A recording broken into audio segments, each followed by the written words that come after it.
વિશ્વ હિન્દુ પરિષદ માતાના મઢ જિલ્લામાં અયોધ્યાથી અક્ષત ચોખા આવેલા માતાના મઢ ખાતે મા આશાપુરા માતાજીના સાનિધ્યમાં વીએચપીની બેઠક યોજાઈ.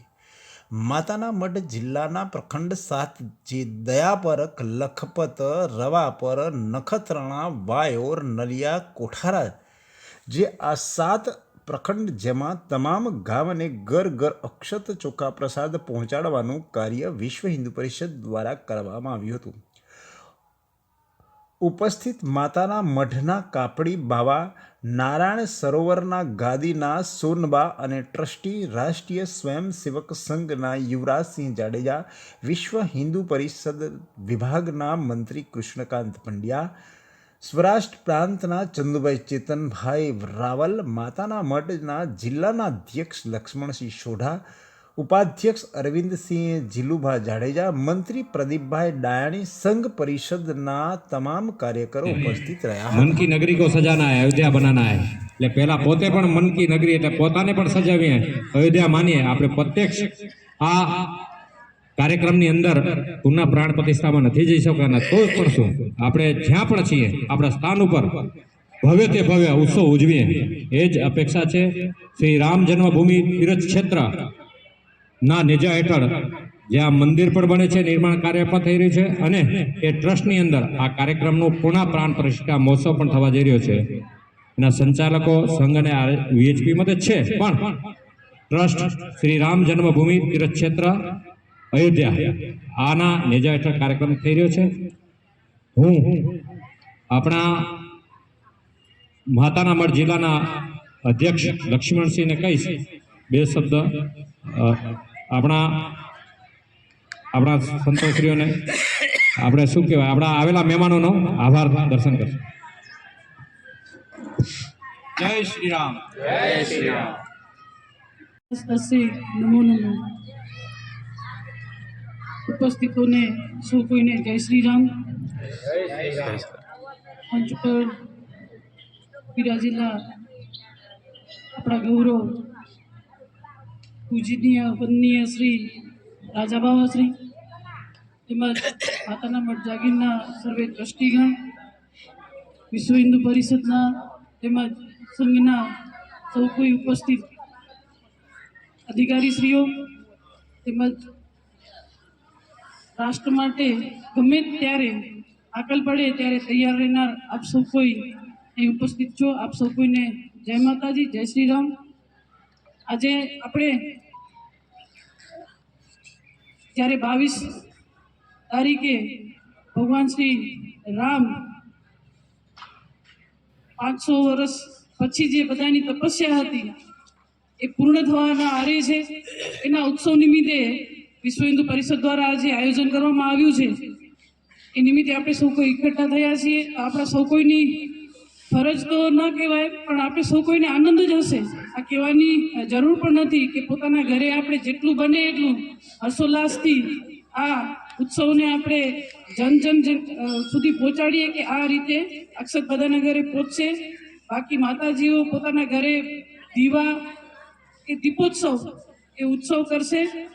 વિશેષમાં ચંદુભાઈ રૈયાણી આપને આગળનું માર્ગદર્શન પૂરું પાડશે. આટલું કહી માં આશાપુરાના ચરણોમાં મારી વાણીને હું વિરામ આપું. અસ્તુ. રામ. જય શ્રી રામ. પરમ પૂજ્ય વંદનીય માતાના મઢના અધ્યક્ષ રાજાબાવા યોગેન્દ્રસિંહજી, નાણસર ટ્રસ્ટના જાગીરના અધ્યક્ષ ખનલાલજી, વિશ્વ હિન્દુ પરિષદના અધ્યક્ષ કૃષ્ણકાંત, મારા સાથી ટ્રસ્ટી કેંગાજીભાઈ, ડાયસ ઉપર બેઠેલા વિશ્વ હિન્દુ પરિષદના અને સંઘના તમામ હોદ્દેદારો, પધારેલા રામ ભક્તો. 22 તારીખના આપણે બધો આખો વર્લ્ડ જાણે છે કે રામલાલાની મંદિરની પ્રાણ પ્રતિષ્ઠા અયોધ્યામાં થવાની છે. આપણા યશસ્વી દેશના વડાપ્રધાન નરેન્દ્રભાઈ મોદી સાહેબે જે ભવ્ય મંદિરનું આયોજન કરેલ છે અને એના હાથે જ પ્રાણ પ્રતિષ્ઠા જે થવાની છે, તેમાં આપણે હિન્દુઓ પણ દરેક હિન્દુની ફરજ છે એમાં આપણે સહયોગ આપીએ. આપણે બીજો કાંઈ કરવાની જરૂર નથી. આપણે 22 તારીખના જેમ દિવાળી આપણે જેમ ઉજવીએ છીએ ઘરમાં દીવાબત્તી કરીએ છીએ એવી રીતે રોશની કરજો અને દીવાબત્તી કરજો અને આખા હિન્દુસ્તાન આખા વર્લ્ડને પણ ખબર પડે કે હવે હિન્દુ જાગૃત થઈ ગયા છે. રામના નામે રામે આપણા માટે ઘણું કર્યું છે, તો આપણે પણ એમના માટે 592 વર્ષ પછી પૂર્ણ પ્રતિષ્ઠા જ્યારે થઈ રહી છે, આટલા વર્ષ સુધી કોઈ એનો રામ મંદિરનો હરફ પણ નહોતા ઉતારતા અને જે કાંઈ વિઘ્નો જ આવતા હતા, પણ આપણા યશસ્વી દેશના વડાપ્રધાન નરેન્દ્ર મોદી સાહેબ વડાપ્રધાન થયા પછી બધા માર્ગો ખુલ્યા અને જે 22 તારીખના પૂર્ણ પ્રતિષ્ઠા ત્યાં થવાની છે, તેના માટે આપણે બધા જ્યાં પણ આપણા સગાવાલા હોય, આપણા ઓળખીતા હોય, પાડકીતા હોય, તેમને કહેજો કે 22 તારીખ આપણી દિવાળી જ છે, દિવાળી તરીકે ઉજવીએ. અને આજે અહીંયા વિશ્વ હિન્દુ પરિષદે મને જે બોલવાની તક આપી એ બદલ આભાર. અસ્તુ. આપનું આજે માર્ગદર્શન કરશો. બોલો ભારત માતા કી જય જય શ્રી રામ. માતાના મઢની આ પવિત્ર ભૂમિ ઉપર વિશ્વ હિન્દુ પરિષદ તેમજ સંઘ પરિવાર આયોજિત અક્ષત વિતરણના કાર્યક્રમમાં જ્યારે વિશ્વ હિન્દુ પરિષદના સંગઠનની વાત આવે તો એ તમામ કાર્ય એ સંતોના માર્ગદર્શન હેઠળ થતું હોય છે. તો આજે આપણી વચ્ચે આદરણીય રાજા બાવાજી, સોનલ માતાજી, હું તો જેને ગુરુ માનું, જ્યારે કાર્ય કરતો ત્યારે પ્રવીણસિંહ પણ વિશ્વ હિન્દુ પરિષદમાં હતા, ઉપરખંડ સ્તરે કામ કરતો ત્યારે એમને ગુરુ તરીકે માનવા પ્રવીણસિંહ વાઢેર, કેંગારજી, અમારા વડીલ અગ્રણી શ્રી લક્ષ્મણસિંહ સોઢા, પ્રદીપભાઈ, યુવરાજસિંહ, જે આ કાર્યક્રમનું સંચાલન કરી રહ્યા છે, એવા અમારા સૌરાષ્ટ્ર પ્રાંતના પદાધિકારી ચંદુભાઈ, ચેતનભાઈ અને ઉપસ્થિત સમગ્ર વિશ્વ હિન્દુ પરિષદ સંઘના કાર્યકરો. અયોધ્યાની આ પવિત્ર ભૂમિ ઉપર જ્યારે ભગવાન રામના ભવ્ય મંદિરનું નિર્માણ આપણે વર્ષોથી જેની પ્રતીક્ષા કરી રહ્યા હતા, થોડોક ઇતિહાસ તરફ 2 મિનિટ માટે જઈએ, સમયની મર્યાદાને ધ્યાનમાં લઈને. 1400ના સૈકામાં આ ભારતની ભૂમિ ઉપર મોગલોનું આક્રમણ થયું અને મોગલોના આક્રમણ દ્વારા ભારતના અનેક મંદિરોને તોડવાનું કામ કર્યું.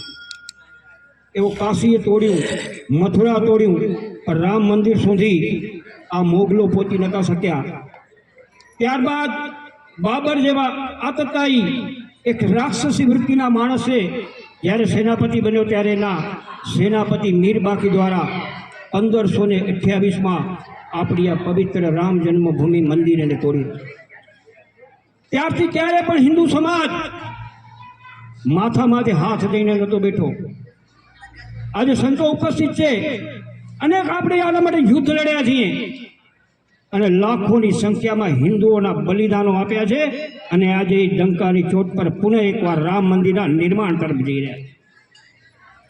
અનેક આમાં વિઘ્નો આવતા જતા રહ્યા. 1947માં આ ભારત આઝાદ થયું અને 1949 29 ઓગસ્ટના દિવસે એવું કહેવામાં આવે છે કે ગર્ભગૃહમાં ભગવાન રામની મૂર્તિ પ્રગટ થઈ. હજારો હિન્દુઓ ત્યાં દર્શન કરવામાં આવ્યા અને ત્યાં તે સમયે સરકારે પ્રતિબંધ મૂક્યો હતો. ત્યારે જવાહરલાલ નહેરુ આ દેશના વડાપ્રધાન હતા કે જેન કેન પ્રકારે હિન્દુઓને અહીંયા આવતા બંધ કરો, આ બધું બંધ કરો. પરંતુ તે સમયના ત્યાંના કલેક્ટર સાહેબ એક રાષ્ટ્રીય સ્વયંસેવક સંઘના સંસ્કારોમાંથી આવેલા હતા. ત્યાંના જે જજ હતા તે સંસ્કારોમાંથી આવેલા હતા. એમને નક્કી કર્યું કે આવું કરવા જશું તો દેશમાં અરાજકતા ફેલાઈ જશે. એટલે ત્યારથી ત્યાં ભગવાન રામની પૂજા અને ચાલુ હતું. ત્યારબાદ અનેક આપણે સંઘર્ષો કરતા ગયા. પુનઃ એકવાર ત્યાં તાળા લગાવવામાં આવ્યા અને 1984માં આ આંદોલન સંપૂર્ણપણે વિશ્વ હિન્દુ પરિષદના નેતૃત્વ હેઠળ આ ભારતના સંતોએ અશોક સિંઘલના માર્ગદર્શન હેઠળ આપણે લડવાનું ચાલુ કર્યું. અને જે તે સમયે આપ જાણો છો, એક મોટી સંખ્યામાં હિન્દુઓ એકઠા થયા હતા. 31 નવેમ્બરના દિવસે દિલ્હીમાં એક મહાસંમેલન થવાનું હતું, પરંતુ તે જ દિવસે તે સમયના આપણા વડાપ્રધાન ઇન્દિરા ગાંધીની હત્યા થઈ અને એ સંમેલન રદ થયું. ત્યારબાદ બજરંગ દળની સ્થાપના થઈ. અનેકવિધ કાર્યક્રમો આવતા ગયા. પ્રવીણસિંહ સાક્ષી છે, અમે કચ્છના ગામડોમાં ફર્યા છીએ. 1989માં એક ગામમાં જઈ એક ઈંટ લઈ આ ભગવાન રામના મંદિર માટે આપણે સંકલ્પિત થયા. તે સમયે આ દેશના લાખો લોકોએ સવા રૂપિયા આપ્યો. અને ત્યારબાદ આપ જાણો છો એમ 90માં 2 ઓક્ટોબરના દિવસે 2 નવેમ્બરના દિવસે આ મુલાયમસિંહની સરકારે અનેક નિસ્ત્યાગ કાર સેવકોની હત્યા કરી. આજ અનેક એવા કાર સેવકો છે જેની આપણે આજ સુધી લાશ પણ નથી મળી. અનેક સંતોને સરયુ નદીમાં તારી દીધા. પરિણામ શું આવ્યું? ભારતની રાજનીતિમાં પલટો આવે છે. 6 મહિના બાદ ચુનાવમાં આ મુલાયમસિંહ હારી જાય છે અને અયોધ્યા આપણે ઉત્તર પ્રદેશમાં કલ્યાણસિંહ નામના મુખ્યમંત્રીનું પાદર થાય છે. અને પુનઃ એકવાર 1992માં આ વિશ્વ હિન્દુ પરિષદ દ્વારા પુનઃ એકવાર કાર સેવાનું આહ્વાન કરવામાં આવે છે. અને 6 ડિસેમ્બરના રોજ 10 વાગ્યાના અરસામાં જ્યારે ધર્મસભાઓ ચાલુ હતી ત્યારે કાર સેવકોની આતુરતાનો અંત આવ્યો અને આજે 500 વર્ષનું કલંક જે ઢાંચો હતો 6 કલાકમાં ભસ્મીભૂત કરી અને આમ ગ્રાઉન્ડ બનાવ્યું. ત્યારબાદ આ કોર્ટની મેટર બની ગઈ અને અનેક કાયદાકીય ગૂંચવણોમાં હાલતા ગયા. આપણે 2002માં પુનઃ એકવાર વિશ્વ હિન્દુ પરિષદે કીધું કે આ મંદિર બનવું જોઈએ. જાણો તો એ સમયે ગુજરાતની ઘટના ઘટી હતી. તેથી પણ આપણા અનેક રામ સેવકો અયોધ્યા ગયા. ત્યારબાદ 2010માં એક એવો ચુકાદો આવે છે અલ્હાબાદ હાઈકોર્ટનો કે આ ભૂમિના 3 ભાગ કરવામાં આવે. એક ભાગ જ્યાં ભગવાન રામનો જન્મ થયો છે એ રામ જન્મભૂમિ ટ્રસ્ટને આપવામાં આવે. એક મોહિની અખાડાને અને એક બાબરી મસ્જિદ એક્શન કમિટીને આ ભાગ નક્કી કરવાનો જ્યારે કોર્ટે કીધું ત્યારે આપણા સંતોએ આ કાયદાને સ્વીકાર્યો નહીં અને પુનઃ એકવાર સુપ્રીમ કોર્ટમાં જવાનો નિર્ણય આ વિશ્વ હિન્દુ પરિષદ અને સંતોએ લીધો. ત્યારબાદ અને 1917માં સુપ્રીમ કોર્ટે એવું કીધું કે અમારી પાસે એવા ઘણા બધા કેસો ચાલી રહ્યા છે, આ રામ મંદિરના ચુકાદા માટે અમારા માટે સમય નથી. અને પુનઃ એકવાર સંતોના માર્ગદર્શન હેઠળ આપણે જાણો છો કે વિશ્વ હિન્દુ પરિષદના બેનર હેઠળ 2018માં ભારતનો એક પણ જિલ્લો એવો નહોતો જ્યાં મોટી ધર્મસભાઓ ન થઈ હોય. મોટી ધર્મસભા ઉપર આહવાન કરવામાં આવ્યું. આ સરકાર કેન્દ્રમાં કાનૂન બનાવી આ રામ જન્મભૂમિ